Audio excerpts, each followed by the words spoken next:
What is going on, everybody? Welcome back to Top Notch Sports Talk. We're going to be previewing UFC 269. It's just me here today. Ryan and John Mark are busy, so they're not going to be joining us, but that's all right. We're going to do the main card only for this. There was two prelims that are looking good, but if I do those, it'll be in a separate video. So we're going to start off. We're just going to get right into it. The first fight we are going to be previewing is the Sean Sugar O'Malley versus Pavia. So start with this. They're both last fight was a win. Sean O'Malley has looked very, very good. He's 14-1. His only loss being early in his career. So I don't really know if we want to count that or not. We've got Sean O'Malley, who he's a great kickboxer. He's a fantastic kickboxer, a great striker. He's got a lot of upside. He's super young still. Now, this is his first ranked fight. So with that being said, it's kind of his first test. We'll see what he can do with this test. It's going to be fun to watch. Now, it's a hard competitor now. He is at 15, but this is a bantamweight bout. Bantamweight is a pretty stacked up division. So it is a very good fight to start off the night. My prediction, I take Sean O'Malley in this. I think he's just too hot to stop right now. Sitting at 14-1, he talks a lot of smack, but he backs it up, and that's what I really like about Sean O'Malley. I think he does win this fight. I think it'll be by TKO. As you can see, he's a 71% chance to win by TKO. I don't think this is going to go the distance. I really don't think it's possible this goes the distance. Just too heavy of a striker. As you can see, he averages 8 significant strikes per minute. I think that is going to be huge in this fight as well. He's got to split the guard, land big shots, and he's 62% on his significant strikes, which is big. But the thing about grappling is, it's just like there's a bit on defense. It's big time in the red corner, as you can see. Sean O'Malley can do it all. I think Sean O'Malley takes this. I'm going to go with a TKO second round. I think the first round is going to be a beating, no doubt about it. But I think he will survive the first round, and then second round will come, and it'll just be night. Sean O'Malley will knock him out. With the next fight, we have Kai Kara-France versus Cody Garbrandt. This is going to be another really, really good fight. Cody Garbrandt is making his first fight appearance in flyweight. I was watching DC and RC earlier, and the big question was, will he make his home at flyweight? And I think this fight will really show, because we have Kai Kara-France, who is a great fighter. We've seen him come out, and he's got a 22-9 record. He's a fantastic fighter. His last fight was a win, while Cody's was a loss. Cody has the big time height advantage, but Kai Kara does have the reach advantage, as you can see. Right there. I think, if I had to pick, I think Cody Garbrandt wins this fight. I think Cody just has more experience. He's, a former bantamweight title holder. He has a lot more upside than Kai Kara, in my opinion, and I just think it's a very, very, as you can see here, the numbers go in the way of Kai Kara. And he's a great fighter. I'm not going to deny that. But I think Cody Garbrandt's just more dangerous on the feet. I think this is a big, big, big fight for Cody. He's got to come out here and start off hot in his new division. With all that being said, I think Cody fights with a sense of urgency because he wants that first win. And I think Cody, I'm going to say it goes to the judges. I think it goes to the judges. I think it's probably going to be unanimous. Probably like a 2-1, maybe even 3-0. I think it's going to be a great fight, don't get me wrong, but I do have Kai Kara-France losing this one, and I think it'll be competitive with the rounds, but a lot of it, there'll be 10-9s. There won't be a 10-8. But overall, Cody Garbrandt wins this fight. I love watching No Love fight. I mean, he's fun. He's fun to watch. It'll be a great fight to watch for sure. You definitely want to tune in for these prelims. These first fights on the main card. They're going to be good.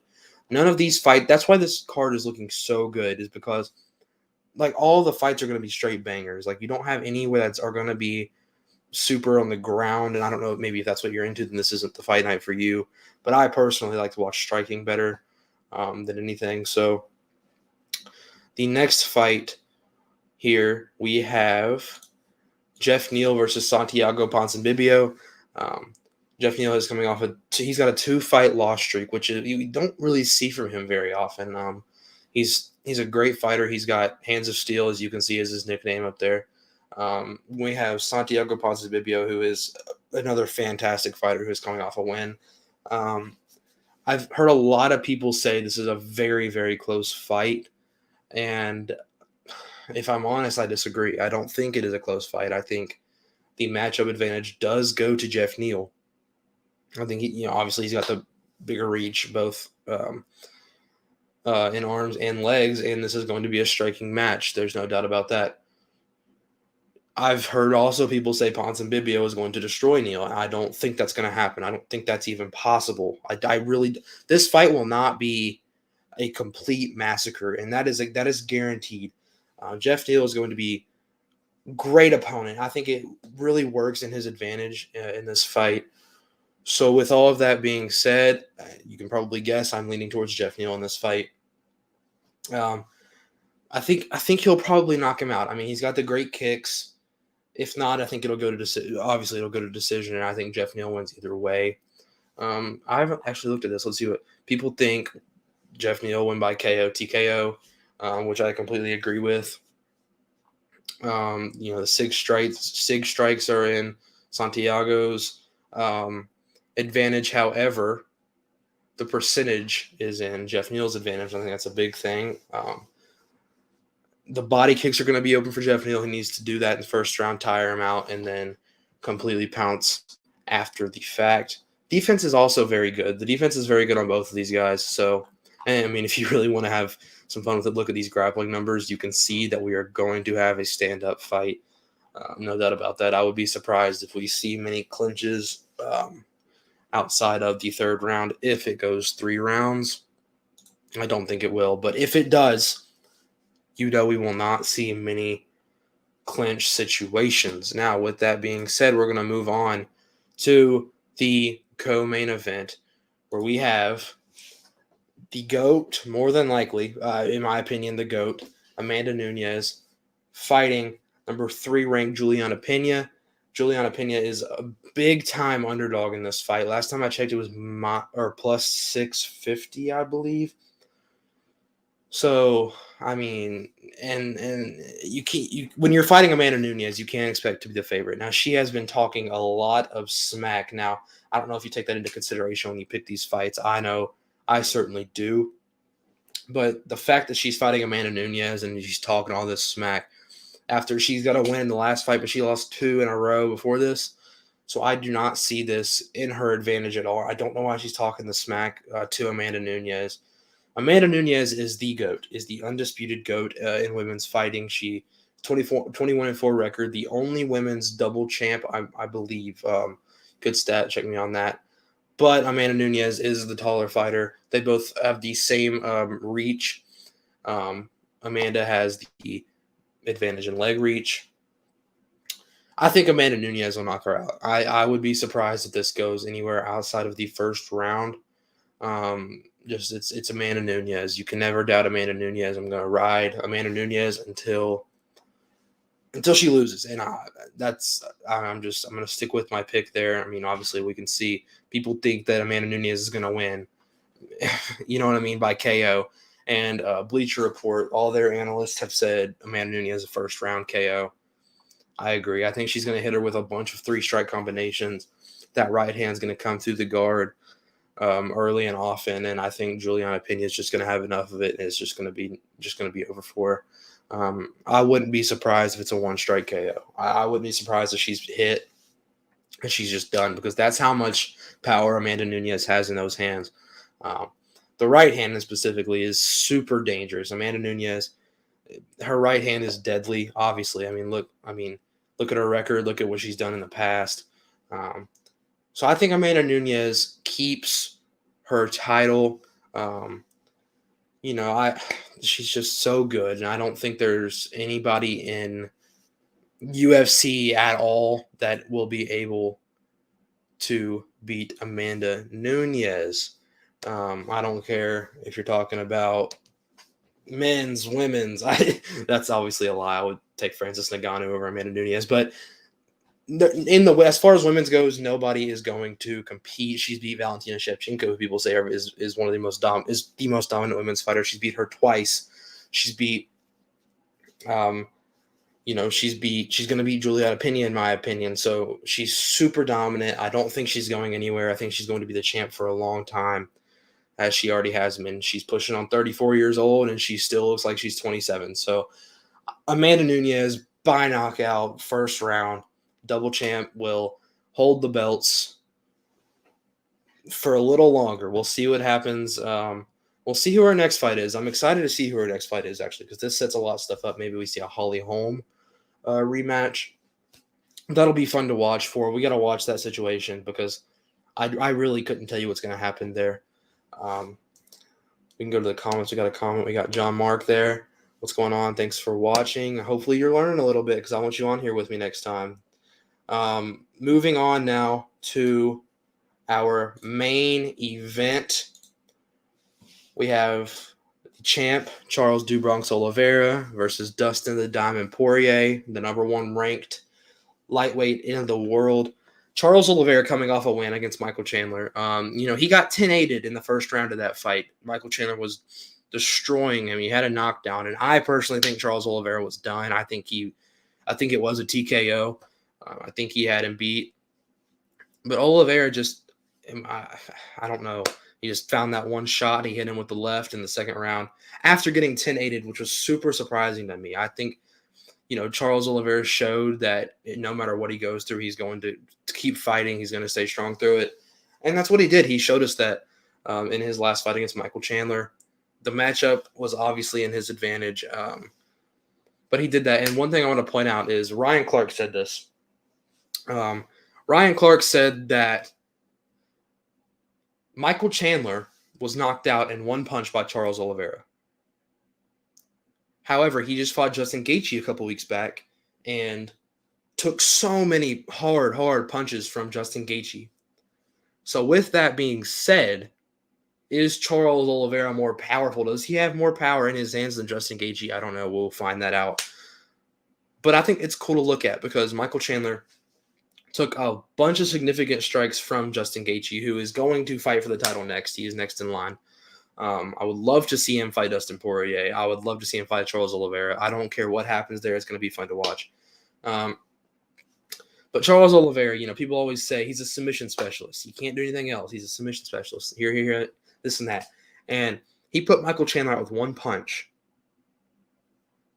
Not even 6 months later, Michael Chandler gets back in the octagon, fights Justin Gaethje, who is known as one of the best, if not the best, striker in the UFC, and has his guard down and takes a bunch of punches and does not get knocked out. And it's something to look at. Does Charles Oliveira have sleepy power? And I think he does. I think Charles Oliveira is definitely being looked over in this fight. He is the underdog. He is the champ, but he is the underdog, which is insane to me. He's the betting underdog. Now let's switch over to the blue corner, to Dustin Poirier. Coming off a win, obviously, he beat Conor McGregor twice in this year. This has been a big year for Dustin Poirier. Now he has a shot at the title to beat Charles "Do Bronx" Oliveira. This fight is insane. It's an insane matchup because we got Dustin Poirier, who is a very good striker. We've seen him strike consistently, strike often. He's just a really good striker. And then we got Charles Oliveira, who is really good on the ground and maybe a sneaky striking game. So that'll be fun to watch. Charles Oliveira has the advantage in reach, both legs and arms, and the height advantage by 1 inch. In this fight, Dustin Poirier is barely the favorite. It's like plus 150, I believe, 130, something like that, when I last checked on DraftKings. Dustin Poirier, just great striker. I think that if Charles Oliveira wants to win this fight, it needs to happen within the first 2 rounds. Let me tell you why I think that. I think that because we've seen Dustin Poirier lives in the later rounds. We've seen it against Max Holloway. We've seen it against Justin Gaethje. We've seen it against Dan Hooker. We've seen that Dustin Poirier is just better third round, start of the third round to the 5th round. And I don't know if it's stamina. I swear he doesn't get tired. Charles Oliveira, however, we never really had to see him go into later rounds with a fighter the caliber of Dustin Poirier.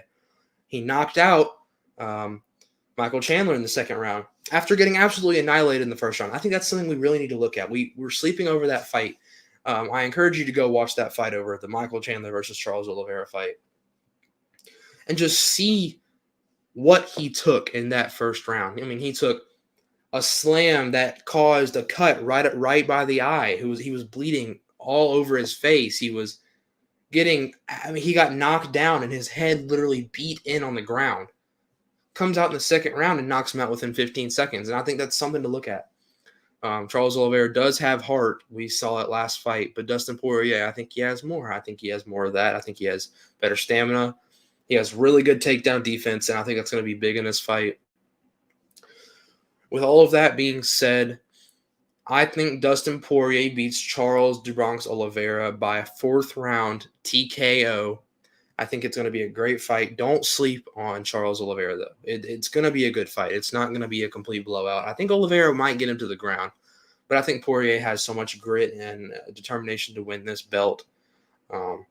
He's going to do it. You know, he had the interim title where he beat Max Holloway for it, but then he had to go fight Khabib Nurmagomedov, and we know how that went as Khabib retired undefeated.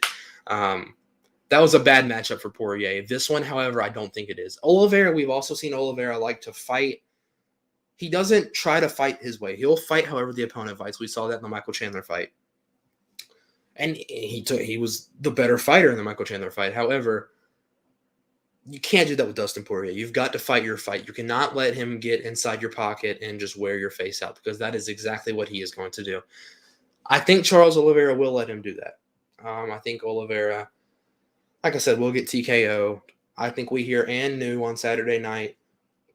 It's going to be a great fight. Like I said, a 4th round TKO. For me, I also have not looked at so people are saying if it's going to be by submission, it's going to be in favor of Charles Oliveira, 61%. KO, TKO, Dustin Poirier with a 54%. By decision, also Dustin Poirier. I wouldn't be surprised if this fight goes the distance. Let's see, significant strikes, obviously in favor of Dustin Poirier. As you can see, it's just he's better defense, better strikes absorbed, which really isn't good for him. But in the same token, his defense is better. And he's also fought better significant strikers. 50% on his significant strikes, but he throws a lot more than Poirier than Oliveira, as you can see. So the grappling is obviously in favor of Charles Oliveira, who is a black belt in Brazilian Jiu-Jitsu. That's going to be something to watch. He is in Dustin Poirier. I said the takedown defense, 61%. And about Dustin Poirier too is he is very strong. He's shorter than Oliveira, but he is stronger than Oliveira, which means if it gets to a clinching battle on the fence, I take Poirier in that all day just because he is stronger. So with all of that being said, Dustin Poirier, I think, will be the new lightweight champion. And I think that he will end up fighting Justin Gaethje. And I want to talk about that real quick, too. I want to talk about the possibility of another Justin Gaethje-Dustin Poirier fight. And I think that it will happen. I think it will, because I think Poirier beats Oliveira. But when Justin Gaethje fights Dustin Poirier again, when I tell you that will win fight of the year, whatever year it is they fight, I'm not kidding. I think it will go 5 rounds. I think we will see somebody get dropped in the 5th round. They're both great strikers. I know Justin Gaethje has definitely had a lot to say about Dustin Poirier, the way he fights, the way he is. Dustin Poirier has also talked about jumping to the 175 welterweights. And we've also obviously heard Colby Covington run his mouth a lot about Dustin Poirier, about how he's fake and all of the stuff he does is fake. And, we've heard a lot of stuff like that. And I know Dustin Poirier took that to heart for sure. He didn't like all the stuff he was saying, which who would? I mean, whenever you're a guy who donates a lot of your money that you gain from this to charity and has your own charity and everything, I think that getting called out like that, especially if it is not true, it really hurts. So will he jump to 175? I don't know. If he does, if he loses this fight, I think he will jump to 175 because I think he's done everything in the lightweight division, but I think he wins. So I'm not even looking at that possibility, but I think he jumps to welterweight. if he loses, but I don't think he does. I think he holds the title in lightweight for a pretty long time until we see Islam come up and fight Poirier. I think he will be the champ. But that's 2-3 years away. That's something we'll talk about then. With all that being said, there are my picks. I have Sean O'Malley. I have Cody Garbrandt, Jeff Neal, Amanda Nunes, and Dustin Poirier. So I think we hear Ann Still in the first title fight of the night, and I think we hear Ann New in the next. With all that being said, that's going to bring us to the end of the show. It was pretty short, only 20 minutes, but it got to the point, and I gave you all my predictions. So yeah, from Landon Hammons, this has been Top Notch Sports Talk. Thank you for watching.